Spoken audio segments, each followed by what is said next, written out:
এই মুহূর্তে আমি দাঁড়িয়ে আছি কসবা চত্বরে অ্যাক্রোপলিস মলে শ্রী ভেঙ্কটেশ ফিল্মসের অফিসে। আজকে তাদের নতুন ওয়েব সিরিজ অর্থাৎ কাল রাত্রি, এই ওয়েব সিরিজের ট্রেলার লঞ্চ হচ্ছে। কি হচ্ছে বা কারা কারা এসছে, ট্রেলারে কি দেখাবে, ডিরেক্টর কি, কিচ্ছু আমাদের জানা নেই। সুতরাং গিয়ে দেখি ভেতরে কি ঘটছে। চলুন।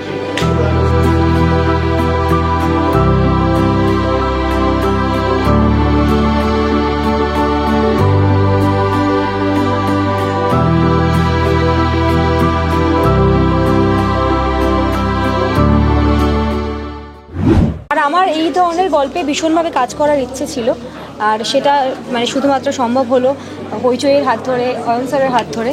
আর এত সুন্দর একটা গল্প, মানে আমি তো বললামই বারবার যে আপনাদের যতক্ষণ দেখবেন ততক্ষণ মনে হবে যে দিস ইজ রিয়েল, কোথাও একটা সত্যিকারে ঘটছে। এটা লাস্ট যে কাজটা আমার মানে দেখেছো তোমরা, সেটা হচ্ছে প্রধানে যে রুমির ক্যারেক্টারটা ছিল, সেটাও মিঠাইয়ের থেকে অনেকটা ডিফারেন্ট ছিল। আবার ওই দুটোর থেকে এই চরিত্র, এবং আমি কাজটা বাঁচার সময় এরকম চেষ্টা করি যাতে নানান ধরনের চরিত্র মানে তুলে ধরার চেষ্টা করতে পারি। এবার মানুষ কতটা ভালোবাসা দেবে সেটা তো শুধুমাত্র আপনাদের সবার উপর, কিন্তু আমি চেষ্টা করি সেরকমভাবেই কাজটা নির্বাচন করার, যাতে আপনাদের সবাইকে আমি নানান ধরনের কাজ উপহার দিতে পারি। আমরা সিজন 1-এ একটাই সিন করেছি একসাথে। বেসিক্যালি দেখতে গেলে সিজন 1-এ সবাই চরিত্রগুলো আস্তে আস্তে বিল্ড আপ শুরু হয়েছে। এবার সিজন 2-তে সবাই খোলাসাগুলো হবে, কারণ সেরকমভাবে কারো খোলাসা হয়নি। সবাই চরিত্র কে কী করে এটুকু জানা গেছে এখন। বাকিটা আমরা বেশি কিছু বলবো না, কারণ এটা থ্রিলার, এটা সাসপেন্স আছে, সেটা জানতে হলে দেখতে হবে 6 তারিখ। আর কাজটা করে খুব ভালো লেগেছে। যতবারই আমরা চরিত্রগুলো নিয়ে কথা বলেছি, অয়নদা আমাদেরকে পুরোটা খোলাখুলিভাবে কিছু বলেনি, এবং সেটার একটাই কারণ, কোনোভাবে যদি আমরা সাবকনশিয়াসলিও সেভাবে রিয়্যাক্ট করে ফেলি সেটার জন্যই। কিন্তু কাজটা করে আমাদের খুব ভালো লেগেছে, কারণ চরিত্রর বুননটা এত ভালো, প্রত্যেকের ইন্ডিভিজুয়াল প্রত্যেকের চরিত্রের বুনন এত ভালো, এত স্ট্রং ফাউন্ডেশন।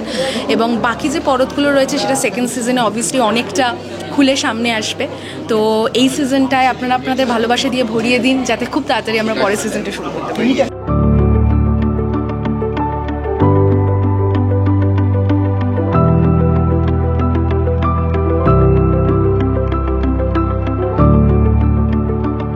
এই নতুন ওয়েব সিরিজ একটা ক্রাইম থ্রিলার, যেরকম অয়ন যে পরিচালক তিনি বললেন।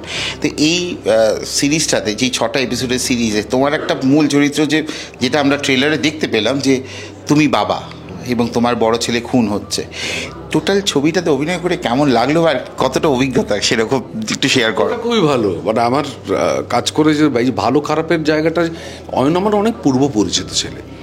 অয়ন খুব ভালো কবিতা লেখে, তার ফলে মানে ওর মনটা আমি জানি, ওর চাহিদাটা আমি বুঝি। তো সেই জায়গা থেকে আমি যেহেতু খুব বেছে অভিনয় করি বা খুব কম অভিনয় করি, ভালো চরিত্র এবং ভালো নির্দেশক ছাড়া আমি কাজ করি না। মানে অন্য মাধ্যমে একটু আমি মানে বাঁচিয়ে চলি, মানে অর্থের জন্য খুব একটা কাজ করি না। সেইখানে এটা কিন্তু আমাকে একটা এক্সপিরিয়েন্স, যে ও আমাকে ক্যারেক্টারটা বিল্ড করতে অনেক হেল্প করেছে। মানে সত্যি সত্যি যখন একটা ক্যারেক্টার বলা যায়, ঠিক আছে ভিলেন কি ভালো লোক, হ্যাঁ, বা এই লোকটা খুব দুঃখী, এই লোকটা খুব রাগী, এইরকম কোনো একটা নির্দিষ্ট করে স্ট্যাম্প এই ক্যারেক্টারটায় নেই।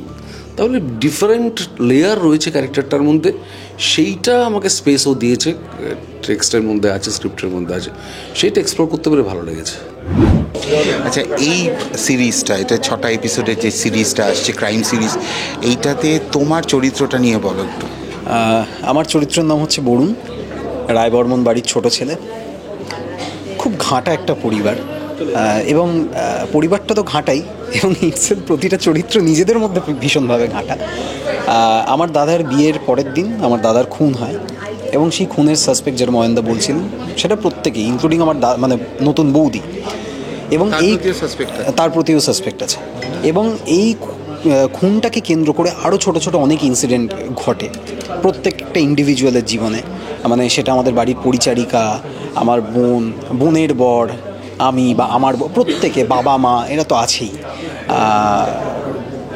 কমপ্লিকেশনস আছে, অনেক অনেক ক্রাইসিস আছে, থ্রিলার তো বটেই। এবং সব থেকে যেটা আমরা জানি যে ডিসেম্বরে রিলিজ করছে, 6 ডিসেম্বর। ডিসেম্বর মানেই একটা শীতের সময়, ক্রাইম থ্রিলার, একটা রক্তে শিহরণ জাগানো দিয়ে।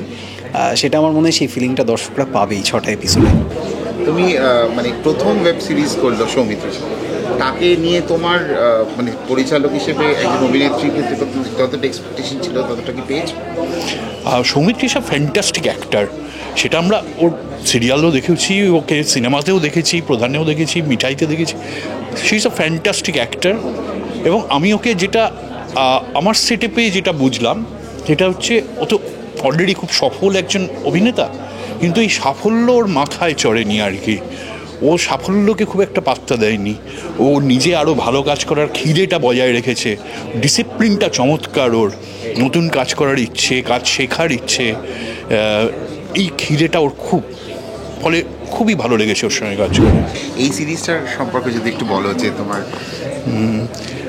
একটা বাংলার এক প্রতিষ্ঠিত পরিবারে, সেই পরিবারে বিয়ে হয়ে আসে একজন সাধারণ মেয়ে দেবী, পরিবারের বড় ছেলেকে বিয়ে করে সে আসে, এবং তার যে বিয়ে করে দেবী আসে, দেবীর এক বন্ধু তার আগেই ভবিষ্যৎবাণী করে বিয়ের আগেই যে বিয়ের ঠিক পরদিন তোর বর মারা যাবে, মানে কাল রাত্রির দিন তোর বর মারা যাবে। দেবী সেটাতে খুব একটা পাত্তা না দিয়ে বিয়ে করে আসে এবং এসে দেখে যে পরিবারের লোকজনের মধ্যে সম্পর্কগুলো ঠিক স্বাভাবিক নয়, প্রচুর টানাপোড়েন আছে। দেবী আসার পরে সেই টানাপোড়েন আরও বাড়ে এবং বিয়ের ঠিক পরদিন কাল রাত্রিবেলা ওর বর খুন হয়ে যায় এবং তাতে সাসপেক্ট হিসেবে দেখা যায়, পুলিশ আসে তদন্ত করে, তাতে সাসপেক্ট হিসেবে দেখা যায় পরিবারের প্রত্যেকে সাসপেক্ট, এমনকি দেবী নিজেও। এভাবেই গল্প এগোতে থাকে।